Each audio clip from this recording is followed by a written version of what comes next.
Hello everyone, welcome to part 9 of my game mechanics showcase.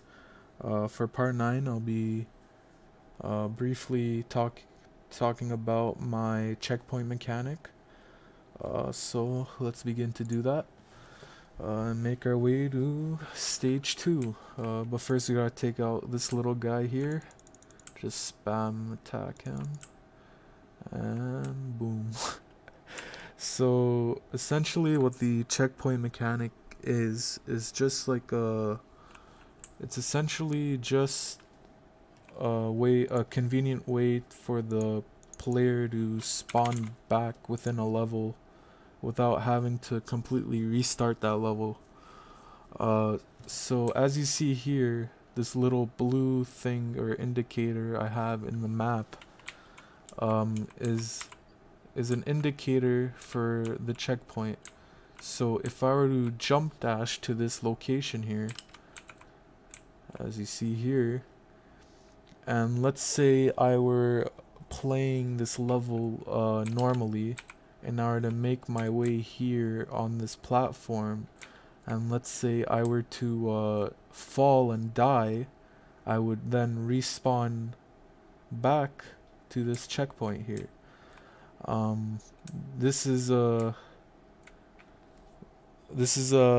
course not the best spot to put a checkpoint within a level, but it definitely, I was just doing it to showcase the actual mechanic, but I'm definitely gonna move that later on.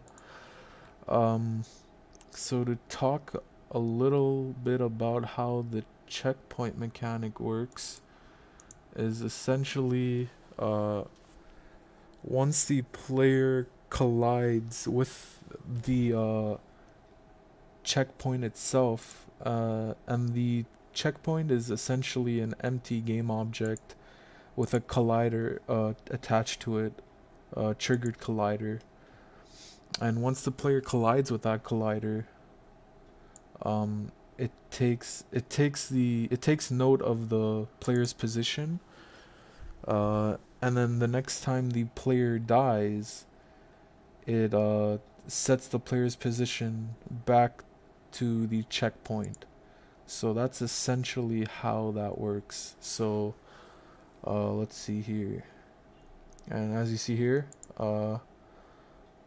players transform dot position equals checkpoint position, and this will be set if the checkpoint is set to true and reset checkpoint is false. So meaning if the checkpoint was activated, or if the checkpoint was collided with in the first place, then has checkpoint will be set to true, so we're checking for that.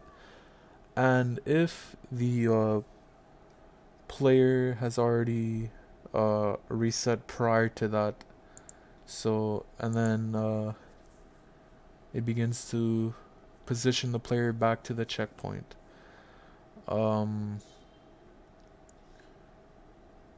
Otherwise, the player spawns at the beginning of the map, and let's see if I could show you what would happen if the player didn't touch the checkpoint.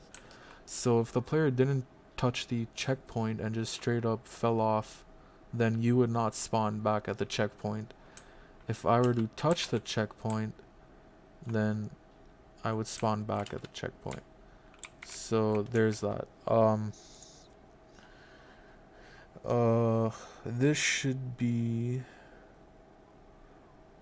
everything for the checkpoint mechanic. Very brief. I tried explaining this briefly. I didn't want to really confuse a lot of people with it. It's essentially just taking the player's position when it collides with the checkpoint itself, and then as soon as the player dies, then the player is then sent back to that position. Otherwise, the player just respawns back at the beginning of the map. That should be it for part 9. Part 10 will involve my power-up mechanic. That one was power-up mechanic, I think, was pretty cool. There's definitely a whole lot I could do with that.